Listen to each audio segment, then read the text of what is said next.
नलवा से जो कांग्रेस के प्रत्याशी हैं, हालांकि उनकी हिम्मत नहीं हुई नाम लिखने की, किसी की उन्होंने नाम नहीं लिखा, लेकिन उन्होंने अपने सोशल मीडिया प्लेटफॉर्म पर जिस तरह की टिप्पणी लिखी, जिस तरह की एक बात लिखी कि एक कांग्रेस का बड़ा नेता अपने बेटे को विधायक बनाने के लिए सारी कांग्रेस को ले डूबा, कुछ इस तरह की उन्होंने लाइनिंग लिखी। हालांकि वो नाम लिखने की हिम्मत नहीं कर पाए और उन्होंने ये भी ऐलान किया था कि मैं एक प्रेस कॉन्फ्रेंस करूंगा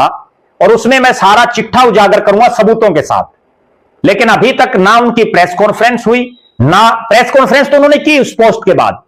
लेकिन उस पोस्ट के बाद प्रेस कॉन्फ्रेंस में उन्होंने इस मामले का कोई जिक्र नहीं किया, ना ही वो कोई सबूत अभी तक उनका आया मैदान में। तो कहीं ना कहीं उनको भी स्पष्ट कर देना चाहिए। और इसके अलावा उचाना की सीट जो चौधरी बीरेंद्र सिंह डूमरखा के बेटे ब्रिजेंद्र सिंह चुनाव हारे, उनके समर्थक बड़ी संख्या में यह बात कहते हैं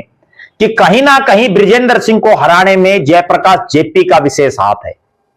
क्योंकि उनके दो नजदीकी साथी निर्दलीय चुनाव लड़ रहे थे। इस तरह की चर्चाएं हैं। और इनके अलावा आप एक बहुत गंभीर चीज देखिए, जब लोकसभा का चुनाव होता है तो उचाना में एक तरफा जीत मिलती है, नलवा में प्रत्याशी जीतता है, जयप्रकाश जेपी जीतते हैं, बवानी खेड़ा में जीतते हैं और नरवाना में कांग्रेस की प्रत्याशी कुमारी शैलजा भी जीतती हैं। लेकिन अब ऐसा क्या हो गया, लोकसभा के बाद तो विधानसभा में और ज्यादा हवा की बात चल रही थी कि लोकसभा में 5 सीटें आ गई, अब तो एक तरफा माहौल है। और मैं एक और बड़ी बात बताता हूं, हिसार के ही एक वरिष्ठ नेता हैं प्रोफेसर संपत सिंह, उनके बेटे गौरव संपत सिंह ने भी एक पोस्ट डाली इस हार के बाद। हालांकि उन्होंने भी नाम नहीं लिखा, उनकी भी हिम्मत नहीं हुई नाम लिखने की, लेकिन उन्होंने भी सारे इशारों में जो पोस्ट डाली